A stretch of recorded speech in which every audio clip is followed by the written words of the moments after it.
Hello everyone, it is me, Machine Vegan again.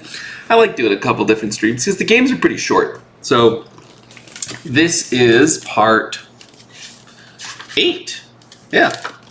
Of 1001 video games you must play before you die. After eight of these videos, really more, I gotta learn that title. Today we're playing Adventure on the Atari 2600.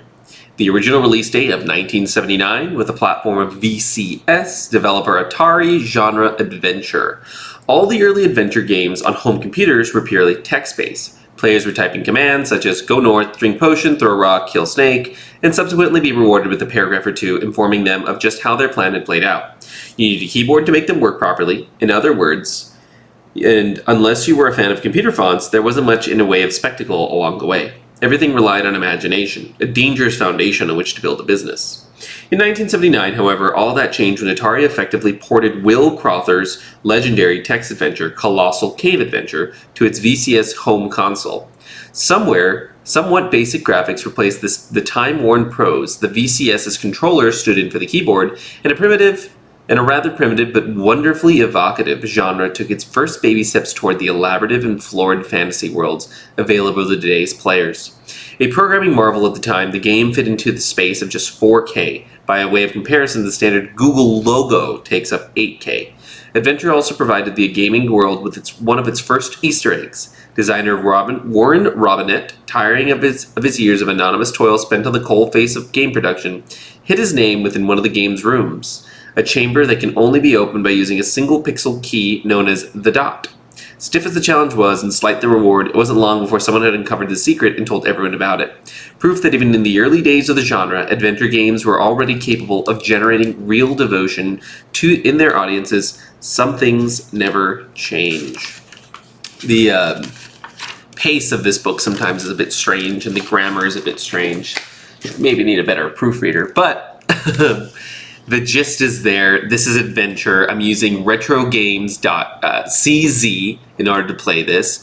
This is Adventure, the Atari 2600 emulator. It is very simple, very straightforward, and I've never played it. I was fiddling with it a little bit at first, and honestly, I assumed that when you first got the cartridge, it would come with like a manual or something, so we're gonna go ahead and check it out. So you are this little square, this block, this pixel. It's probably got a name, but I don't know it.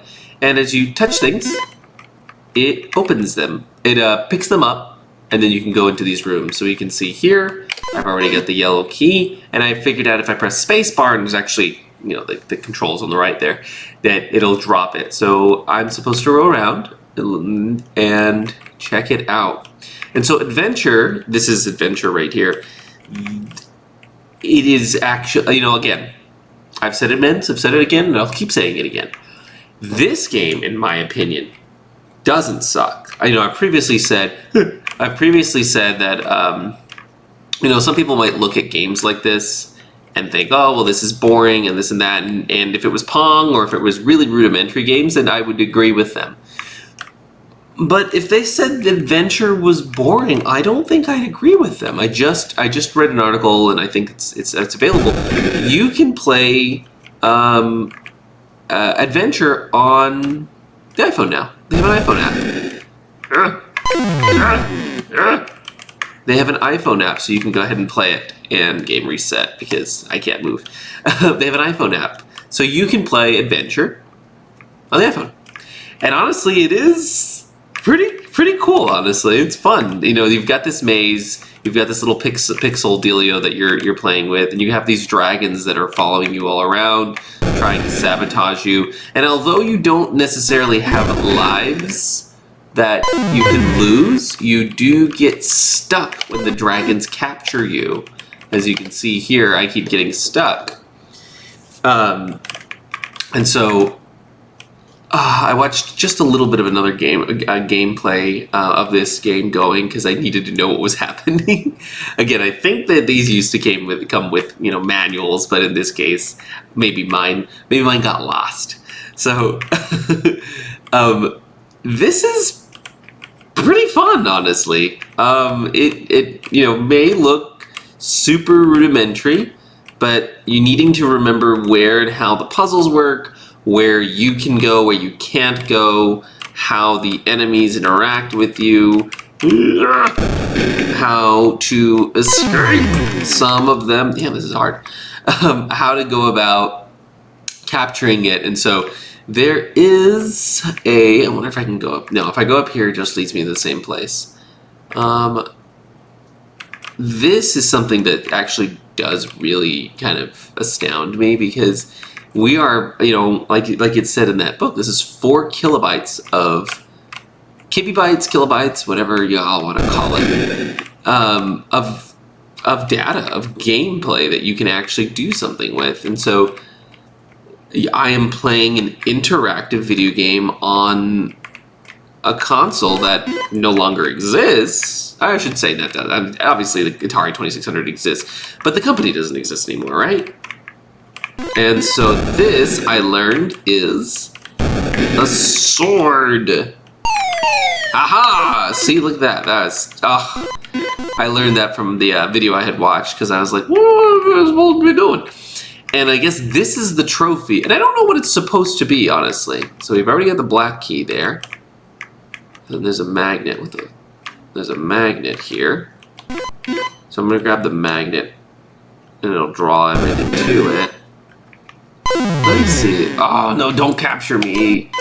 Come on! Come on! Come on! Come on! Come on!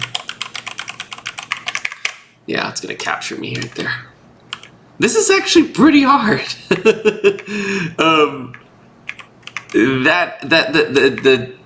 The detail of challenge in a lot of these older games, I think, is really important. I think I mentioned it in a previous game, that old games had to be hard because you got one. There was not, let's go down to Best Buy, or let's just download another, or I've got PlayStation Plus Premium and I get access to the whole library. It's like, no. It is a complete and total one game. That's all you have. And so you're having to play this and kind of make it last. And although speedruns now exist, I don't know if speedruns would have been a thing back in, when this was released, 1979, because although that is impressive, hey, wow, you're able to beat that game really quickly or whatever. If you were at home and you blasted through the game that your parents got you or whatever, you kind of sit there and go, well, what do I do now? Because I'm going to turn it off and I'm going to turn it on. Perfect. So I reset the game right now. So we reset the game, and so we can see how that looks, because I think I messed everything up. So we have the key, and it shows me how the key works, and we get the sword, so we can kill the dragons. This, really, really, really impressive. The difficulty associated with the game is super duper impressive to me. The fact that somebody made, oh wow, look at that. The fact that somebody obviously made this, and designed this and did it at a time in which memory and scarcity and blah blah blah all exist is super duper duper cool. And again, I've never played Adventure prior to this. I'd seen articles and stuff talking about it here and there, but I'd never played it. And so this is like first actual playthrough. And after the first couple of times, I would definitely be super annoyed to make it that far in the game and then to end up dying because one of the dinosaurs kills me and gets me or whatever. There we go. And so now I don't need this. This is the trophy I need. So I think I need to take this back to the start screen. And then these, I learned, are bridges, so you can cross between the map. Look at that. This thing is actually pretty cool. The design of this game, super cool. I personally do think that this would definitely be a game that I would recommend to anybody. Maybe they're from another country. Maybe they've never played video games before. Maybe they were Amish for their entire life. This may be something that I would recommend to them. It does dexterity on the fingers. It shows them a basic introduction. If you're using a joystick, it's probably even more wild. I'm using my keyboard right now. So now this is level 2. it's something that I, again, think that would be cool for me. Cool. And so see that little bat that just left? See, it has a sword, my sword with it. So I can't get it because it steals it. And that might be okay. And then this is a dark level. Look at how rudimentary and simple this is, right? But how cool and simple this concept of just hiding a little bit of the screen and how difficult that can be. Oh my god! And how spooky it can be because, oh, he eats me, he puts me in his stomach. That's why I can't escape. That makes sense. What a jerk. How that flashing when the enemy comes, it's so disorienting. Ah! Ah! Ah! Leave me alone! Leave me alone! It's so disorienting and makes it a lot harder to go ahead and deal with. And I can try to capture from the bat that sword, but honestly, he ate me again, didn't he? It's a little difficult. This is really cool. You know, in my previous playthroughs, the games are a little more on the previous games that I've been playing. The games are a little easier, and so now that I am playing, look at that. What the hell? That's what the magnet's for. That's what the magnet's for. So that you can get things that are unobtainable.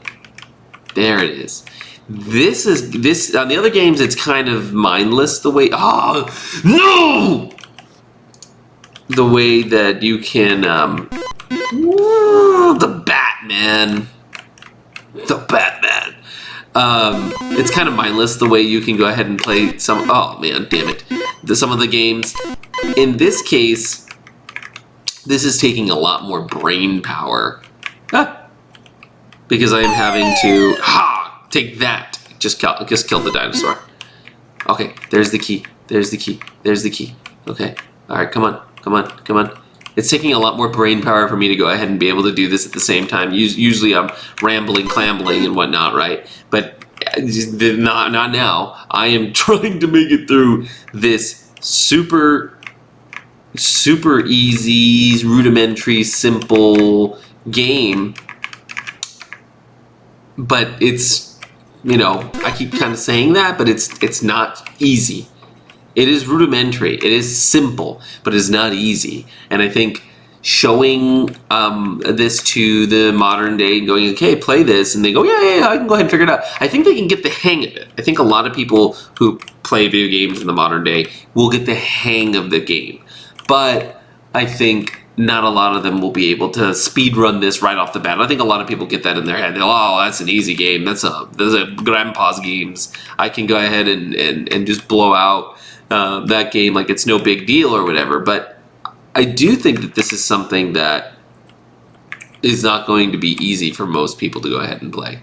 I think that they'll play it, and they will, if they are, you know, people who enjoy this type of adventure style or kind of stress gaming, then I do think that they will enjoy it. I do think that they'll appreciate the mazes and they'll appreciate the gameplay and the simplicity associated with it.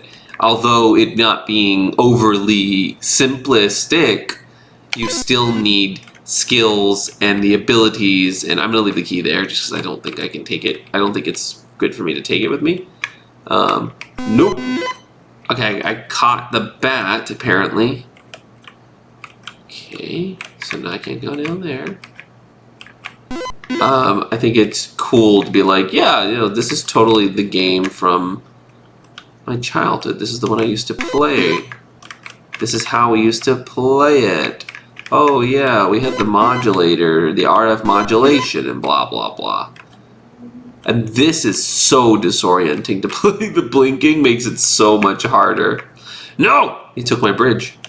He just took my bridge. Let's see. It's a maze. And I just finished playing Zelda for the first time, and honestly, I will totally, on camera, admit, I liked it, but I also like beating games, and going back and forth for me, honestly, is just not fun. Some adventure games, and again, that's the thing, is old games are hard. And so I was going through Zelda and playing it, and I was like, this is hard. I don't know where I'm going. I don't know how any of this works. And like, here's the I need the white key. I was like, this is hard. And so I used a guide. I used a YouTube guide. No, stop. You're a turd. Oh, what the hell? Captured you, mole. Come on. And so I didn't find it in particularly fun. Let me go this way.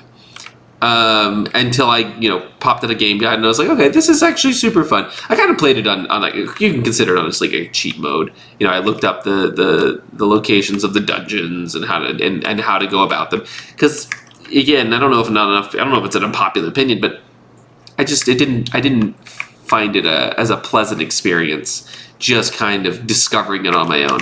But I also think it's because that I do play modern games, and modern games are sometimes a little more, I don't know if it's intuitive.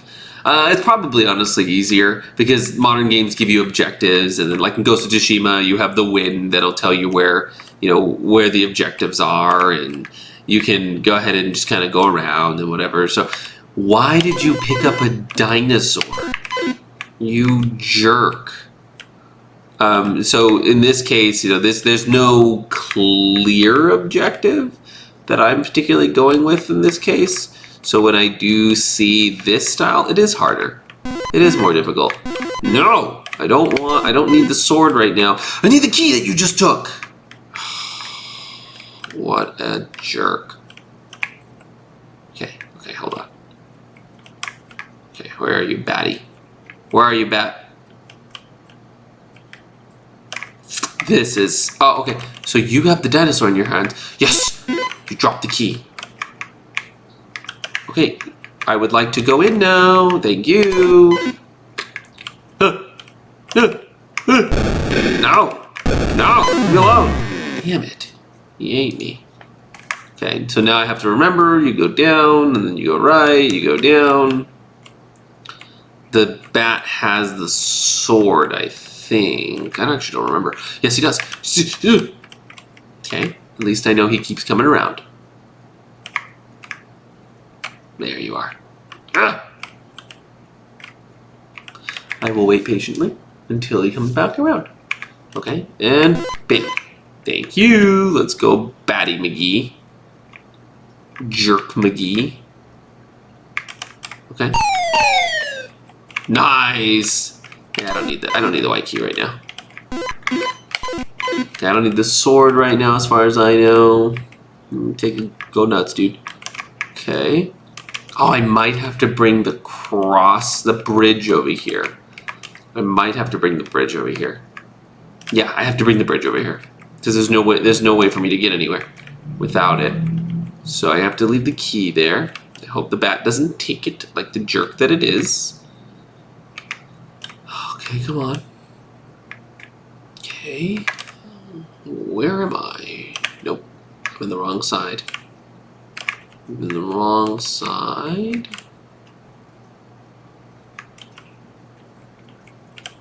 Come on.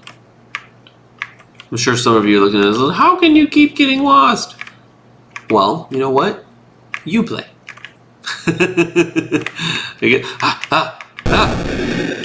No! Where did it go? Okay, there it is. Oh, come on, dude. No! Oh, I didn't just lose. I know I didn't just glitch that out of the game. Oh, I might have glitched that out of the game. Let's see. Let's see. I think I glitched that out of the game. Usually I do finish games, especially, but as we do get longer and longer into the series, I'll likely not be able to finish the games because they're so long. This is definitely a game that I would download.